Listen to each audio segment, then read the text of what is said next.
Welcome to You Out Today. I'm Paul Pepis, Director of the Oregon Humanities Center. My guest today is Carl Poles, a Champaign and Ajax First Nation citizen and a Tahltan comics artist, illustrator, and printmaker from Haines Junction, Yukon Territory. He earned a BFA in illustration from the Carr University of Art and Design. Pauls has published 3 collections of his graphic narratives: Dakwäkãda Warriors, Pizza Punks, and Kwändür.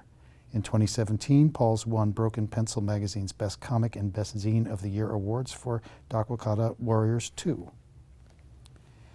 In 2020, Dakwäkãda Warriors won Best Work in an Indigenous Language from Indigenous Voices Awards and was nominated for the Doug Wright Award categories, the Egghead, and Nipper. In 2022, ArtSpeak Gallery Vancouver held the first solo exhibition of Paul's work, Dajan Kwändür. This is a story. So Carl Pauls gave the second talk in this year's Indigenous Comics Speaker series on February 21st, 2024, hosted by the Native American and Indigenous Studies program and the Comics and Cartoon Studies program at the University of Oregon. Thanks, Carl, for coming on the show. It's good to have you with us. Yeah, thank you. So as I mentioned, you are Tahltan. Tell us a bit about your home community, Haines Junction in the Yukon Territory. Haines Junction is a small town of 800 people, and what you picture on a postcard of the Yukon, that's Haines Junction. It is very beautiful. When I was a kid, I was often asked from tourists if our mountains were fake because they're so picture perfect. And we'd be like, yeah, they're made out of cardboard. Just knock them down. You have to put them back up every time it gets really windy. So what sparked your interest in comics and illustration? Well, my family has a lot of artists in it, and the idea of being an artist as a career was very normalized in my family. And for me, comics, you know, I was just like, we'd get the newspaper and I'd go straight to the comics and I'd read The Far Side or Calvin and Hobbes. Calvin and Hobbes I had a huge interest in because of Yukon Ho. Yeah. And they talked about the Yukon, and I was like, I couldn't believe that there was a comic that had the Yukon in it. So when I was a kid, I was like, there's representation of my territory in Calvin and Hobbes. So I know that you live in Vancouver, so why did you go there? Well, I went to go for Carr, and then I've just stayed ever since because I love the comics community there, and yeah, my roots are deeply planted there now. And the music community too, I understand. Yes, yeah, I love the music community. Usually when bands do a North American tour, they go to Toronto and Vancouver, you know, the two opposite sides of Canada. So luckily I live in Vancouver, so a lot of the bands I like to see go to Vancouver. And Vancouver's also known for its punk scene, so yeah, it's a good place to be. Okay, so it's known for its punk scene. Your first zine is Pizza Punks, mm-hmm. So tell me how that came about. Well, at Carr, I just tried twisting every single classroom assignment into a Pizza Punk strip. And originally I was offered to contribute to a magazine called Dunk, which was published by Lucky's Comics in Vancouver. And so I got offered it the same month I moved to Vancouver, and then all of a sudden I had a deadline every month to, you know, do a new strip. So on top of contributing to the magazine, I was, you know, making more strips for the classroom. And then I just kind of tried to make it a goal that like every semester I'd make a new issue of it. Because a friend of mine, Farrell Darlimple, when he went to art school, he told me that his biggest regret was not coming out with like a finished product. Like he was very happy that he learned new skills and had that experience, but he didn't have like something he could like sell at the end of his school year. So I took that advice very seriously, and I was like, okay, I have to make like a new issue come out every semester, so I have something to also make profit from. So yeah, it just kind of came out that way, and then you know, eventually you get a book's worth by doing that. So one of the things that's interesting about those strips is that over time you try more and more variations on the strip. There's like from a 3-panel, and then more and more and more, and then you're doing 1-panels. So say something about that. Why those changes? What was going on? It's like I tell people I cut my teeth like learning comics with Pizza Punks, because Dunk was like, the comic section was like the centerfold 2-page spread. So we were told you can only have like a little bit of space and that you shouldn't go crazy with your comic. And then I had classroom assignments where they were like, make a 3-page comic or make an 8-page comic. So I was like, okay, how do I make a Pizza Punk strip into an 8-page comic? So, I'd try to do that for that assignment. And then when I kind of got used to extending the story, I went back, and started doing 1-panel comics, because I thought that would be fun to, try out, and then I could learn something from making those 1-panels and apply it to my 8-page comics. So the next project is Dakwäkãda Warriors. So tell us how that strip came about first. Well, I had finished Emily Carr, I finished my degree, and I spent my first summer in Vancouver, because normally I'd go back home to the Yukon and work my day job, and then I had all summer in Vancouver to have fun and experience, life in Vancouver in the summer. And I got offered to do a lecture on Indigenous comics for the Vancouver Art Book Fair. And on top of that, they were like, we'll give you a free table, they'll give you all these opportunities. So I got, the offer a couple months prior. So I was like, okay, I want to make a new book for this opportunity. So I created Dakwäkãda Warriors for that. And it was just kind of came out from being homesick and wanting to create something that made me connect to my community again. And also something that was like for my community, because it's something I've always wanted to do, was incorporate my Indigenous culture and my comics love and kind of just blend it in together. And Dakwäkãda Warriors came out of that. So who are they? Tell me who they are, Dakwäkãda Warriors. Well, my elevator pitch is that they're 2 native Power Rangers and they fight against the evil pioneer and a cyborg Sasquatch. And that's usually what sells the book every time at a comic convention. So it's really a work of Indigenous futurism, right? I mean, these guys are flying around in spaceships. So what does Indigenous futurism mean to you? Well, it's the concept of not only ourselves as people, but our culture and community is still existing, 1,000 years from now. And in fact, it's thrived so much since that 1,000 years. And it's kind of like considering all the hard work we're putting in today and then being really hopeful and being like, well, if we work this hard this year and we work twice as hard next year and the next year after that, what will our community look like 1,000 years from now? So, I wanted to celebrate that and kind of show my community and the youth from my hometown that we will go on, and that there's something to look forward to. So there's a variety of ways in which you engage your community and engage your First Nations status and your indigeneity, including that it's a multilingual comic. Yeah, I really wanted the book to be bilingual, and it's kind of become like a staple in my artwork now. And that just comes from, I wanted to make my comics look Indigenous. I wanted to make it look like it was clearly from my community. But then I thought, what's the next step? How can I make this more Indigenous? How can I make it more for my community? And then I realized if I incorporate my Indigenous language in the book, then it really is for my community, because they can use it as practice and, apply their language learning skills to the book and, keep moving on with being a language warrior. So in order to do that, you had to collaborate with some elders. So Yeah. tell us a little bit about that. Yeah, so my hometown, you could learn Southern Shoshone starting kindergarten. And then in grade 7, you can finally choose between French and Southern Shoshone. So I chose Southern Shoshone from kindergarten to grade 12.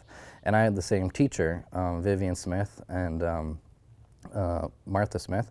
And they just saw me grow up and they taught me my whole life. And, when I finished art school, I asked them, I asked Vivian, like, can you translate some words for me because I want to make this book? And she was like, yes, let's do it. Like, she was overjoyed. Like, she really wanted to do it. So not only did I get her help, but she was like very enthusiastic about it and very helpful. Tell us some of the other elements, like the weapons that the warriors carry, things like that, the palette of the book itself. Yeah, well, so, you know, I wanted to make it about the culture and my community, and one of the ways to, you know, make it more about my community was to include the traditional tools that we use. So, you know, instead of a lightsaber, it's like a light atlatl, so like a throwing spear, or a fishing gaff. Yeah, you know, that's like a nod to Star Wars, but it's also a nod to all the traditional weapons that we used. So both of these books, all of your books, started out as zines, and then you collect them into the books, and then they get published. So tell us about the Riso print technique that you use for Dakwäkãda Warriors. Yeah, so risograph is just kind of like I think it was like a printing method that was created in the 80s. It didn't really catch on in the 80s. It caught on in like the early 2010s, and mainly from zine hipsters like me who like the process and like the method and like the end product, because how I describe it, it's kind of like silkscreen printing, but without having to do the screen yourself, because you can print two colors at the same time, like two solid colors. So to print a risograph zine with 4 colors, you'd have to pump the paper through twice, right, and change the color drums. So I just really like the aesthetic of what like Riso printing does, because it kind of has like this grainy effect, and it kind of looks like vintage comics essentially, you know, and the simple like 2 colors really helps with Riso too, and you can really like shine with having that, you know. So for Dakwäkãda Warriors, you know, I was like, I need to make a black, white, and red, because those are just like traditional colors of the Pacific Northwest, and I wanted it to like stay true to that. But my new book, I have one coming out that's it's like dark purple with lavender, and it's going to get printed on pink paper. So it's like I'm doing the same Riso method of 2 colors, but I'm kind of like really leaning into the 3 shades of purple. And Pizza Punks is a totally different palette also. It's totally different. Yeah. Yeah, I mean, for Pizza Punks, I wanted it to be like a flyer, you know, because you can print a punk flyer for a show, and you print it on like lime green and pink and purple and blue and like all these bright colors. So I just did the same thing with the zines. So I'd print, you know, the zine on bright, like neon pink or neon orange.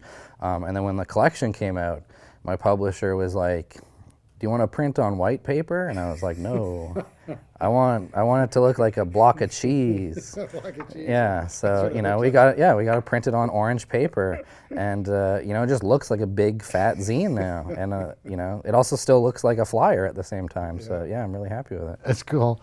So, not the book that's about to come out, but the book after these two, Kwändür. So, first of all, what does that mean in English? Story. Okay, tell us about that. It's somewhat different than the other 2 books. Yeah. So Kwändür, my publisher was like, Dakwäkãda Warriors did so well, Pizza Punks is doing great. Like, what's next? And I was like, well, I have a bunch of short stories that we could collect and make into a book. And he said, okay, let's do it. So I collected a bunch of stories I've done for magazines and websites and self-published zines or like gallery shows.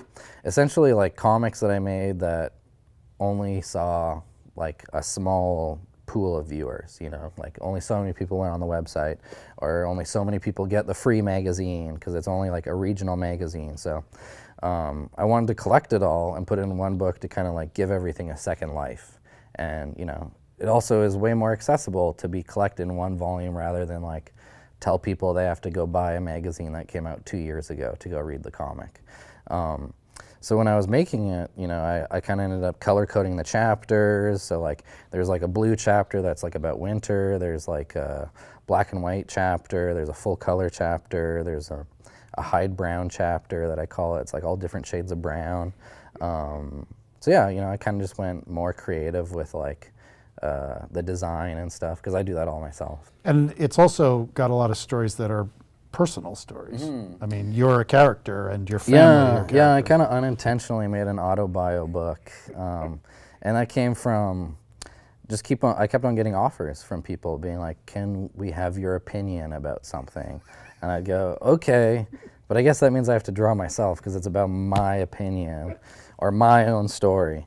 So yeah, the whole book, it's like sprinkled in all these autobio comics, and it kind of like gives a good placement of like who I am and my community, but then also like our cultural practices, you know, like with like land claims or indigenous sports or just like camping, you know, just like having fun on the land. Mm-hmm. So you mentioned already a couple times that all of these works originally appeared in other forms, and then you've collected them into these books, and they're originally self-published or published in alternative magazines, but now they're collected and they're getting published by, you know, commercial presses. So you said partially that's about accessibility. Mm-hmm. Say a little bit more about that experience of moving from being really DIY to being like books being sold from a commercial publisher. Yeah, well, you know, like 5 or 6 years ago, before I was published, people would be like, I saw your comic in Toronto, and I'd have to say, well, that's because I went there, and I sold them the copy. So like, I'm stoked that you're stoked that you saw my book there, but also I did the work to make the book like be on sale on that shelf. So with Conundrum, Andy's so good at distribution, and you know, he's got distribution in Europe, he's got distribution in North America, all over the world. Like, I've had friends go to like Spain and they found my comics there. And that's through Andy, you know, that's through my publisher having a wider reach than me with distribution. And, you know, working with him, my print runs are a lot bigger. Like, so when I was self-publishing, it was maybe like 300 copies or 500 copies of a book. But with Andy, you know, we're printing like 2,000 or 3,000. So the accessibility is a lot easier, and the distribution's already there for me, and I don't have to do that effort myself. And also, Andy's just really great to work with. Like, he's been very helpful, and he's pretty much let me do anything I want at this point. And you know, like with Kwändür, you know, I asked it to be full color and there to be French flaps and stuff like that, and he was just like, "Yeah, let's do it." So don't let go of him. Yeah, He's a rare thing. Yeah. So your books regularly feature a section after the narrative that provides background on the project, and also, really interestingly, a portfolio of artworks by other artists interpreting your imagery. So why do you do that? Why is that important? Well, for Dakwäkãda Warriors specifically, my publisher, Andy, he was like, you need to do a bonus DVD featurette. That's what he called it, essentially, where, you know, it's like the making of and explanation of the cultural elements and why I did things, you know, the rhyme and reason for everything. Because, you know, I'm self-publishing it and selling it in the Yukon, mainly in Canada. So a lot of the people I'm selling the book to are pretty aware of Indigenous history and Indigenous culture, and they kind of get like the nods that I'm making in the comic. But Andy was like, we're releasing this and distributing it around the world, so you need to have something that explains the backstory for someone, you know, in California that has no clue about Pacific Northwest culture. So I came up with that comic to include in the collection. And then the pinup section that you're talking about, where I have my brother-in-law Blake Shakun Lapine, I got Gord Hill, Wes Harmon, and Teresa Vandermeer.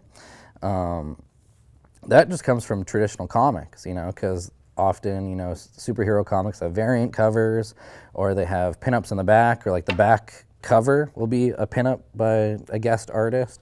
You know, it's always interesting to me to see an interpretation of a character from a different artist. And there's a lot of like question about like, you know, drawing Indigenous characters and who can draw them, essentially, you know, and is it cultural appropriation, essentially? So I thought, you know, if I ask all these Indigenous artists that I really admire and appreciate, they'll have a chance to kind of like fit that groove, you know, and get to have that opportunity where they get to draw a character and have a pin-up. And you know, selfishly, I really wanted to see what they would create, you know, for my characters. It's cool. It's cool. So you mentioned, you know, that you started out, a lot of the people that were reading them were from your home community. So say a little bit about how your work's been received there. Really positively. I mean, when Dakwäkãda Warriors came out, I did the book premiere in my hometown, and we had like a big community dinner. So there was like a dinner at the cultural center, and there was cake, and we had traditional performers. So we had a couple dance groups, and I did an artist talk, and it really felt like, you know, my community finally got to see like our community on like the comic spotlight in like a correct way, you know, in a way that is represented how we want to be represented, not just like how someone thinks we should be represented, you know. So yeah, it was really positive, and I'm very proud to say I have my community backing me with pretty much all my projects. And even today, like the comics I'm making, I'm still working with the same collaborators, and I can ask more people now because my nation has a language program that's 2 years long, and I've had a couple friends that have taken it now, and they've graduated, and now they're teaching in the program. So I'm having even more resources now, because it's not just like I'm going after the same elder or the same community member. Now I have like a group of people I can ask questions to, and that's very helpful. So you are also an illustrator. You've done tons of illustration. I mean, on your CV, there's a huge list. So say something about how you approach the idea of being an illustrator versus being a comics guy. Well, I think comics for me, it's easier because it's like you can lean on multiple illustrations to get your point, right? Like you can have multiple panels on the page and tell your story. With illustrations, you know, it's like a one and done. You have to make the whole story into one drawing. And that can either be like a blessing or a curse sometimes, you know. And luckily now I'm in a position where I don't have to say yes to everything, and I can just say yes to the things I want to do now.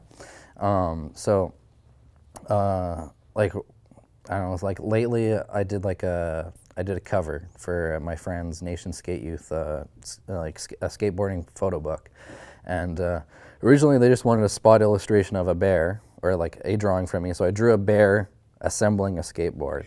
And then they loved it so much they wanted me to do the cover. They were like, let's make it the cover, not just a spot illustration. So I had to draw the background for it, and then I collaged them on Photoshop together, and then I colored it digitally and stuff. So yeah, I'm just trying to do jobs now that like I think make sense for my career, and also, you know, I like to do favors for my friends too at the same time. So you mentioned earlier that, you know, you used to go back home for the summer for your day job, you said. And you've just said that now you can be a little more selective about your illustration job. So do you have a day job? Are you done with day jobs? I mean, at the moment, yes. Yes, I've been a full-time artist for 5 years now. Oh, wow, amazing. Yeah. So obviously that's because you've had success. And, you know, the more of your books that get published, the more people that become familiar with your work, the more success you have. So what's that been like for you? I mean, you started out this game as a young man. I mean, you were still getting your bachelor's degree. So what's that been like? I mean, yeah, it's been a huge learning experience, you know. The self-publishing game versus the publishing world are pretty different. And I just feel like I'm doing the same thing, but just more eyes are looking at me now. You know, that's kind of the only difference, because I'm still in the same apartment. I'm still drawing at the same desk. You know, I'm still using the same supplies. I haven't upgraded anything. I'm just like still using the same system I've always used since art school. And now I just have an opportunity where I can self-publish, the stuff immediately that I want, and then in the long run, you know, I have Andy to use as a publisher and have it so it gets distributed throughout the world. Yeah, but now you're getting invitations to universities to come and give lectures. Yeah. That didn't used to happen, right? Yeah, I mean, it started because of Dakwäkãda Warriors, like 100%. So yeah, I say yes to these opportunities when I can. What's that been like? It's been fun, but it's also a little bit overwhelming, just because like sometimes you're away for a long time, away from home. Like I've done like month-long residencies before, and I've learned a month is a long time to be away from your dog. What do you do with your dog? Oh, I just have a Chihuahua, and I love him to death. He's like my child, essentially. I told my parents between my books and my Chihuahua, that's the closest thing to a grandchild they're gonna get. Yeah. So in these journeys that you're taking, are you teaching at all? It's mostly just lectures. I did have office hours in a university, like the month-long residency I did. I had office hours, but I've done substitute teaching for Emily Carr before. But that was before my books were even published. That was like Pizza Punks when I was self-publishing them still. How are they? How's Emily Carr dealing with you? What are they? How are they? They banging on your door a lot? Oh yeah, I mean I've done a lecture in a classroom last semester.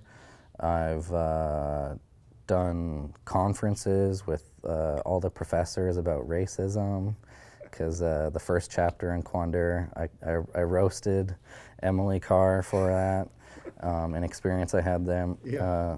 Yeah, a couple of years ago they hired me to critique their racism, like protocol and stuff like that. So I got to yell at a bunch of professors about shit they did wrong, like 10 years ago, which was interesting. So, Cole, we're coming to the end of our time. This will be my last question. You already alluded to it, but why don't you tell us a little bit more? What are you working on now? Well, I have a book coming out in the fall called We Only See Stars at Night, and it's also published by Kwändür, and it's a wordless narrative comic that is like a surreal landscape that kind of like flows into each other. And I've done no pre-planning for it. I just sit down and I do the page, and then I do the next page and the next and the next until I think it's done. So that's coming out in the fall. And then I'm also self-publishing a new romance comic called He Loves Her. A romance comic? Yeah, I'm doing a romance comic. Yeah, and then I have a couple other books that I've written that I need to sit down and actually draw.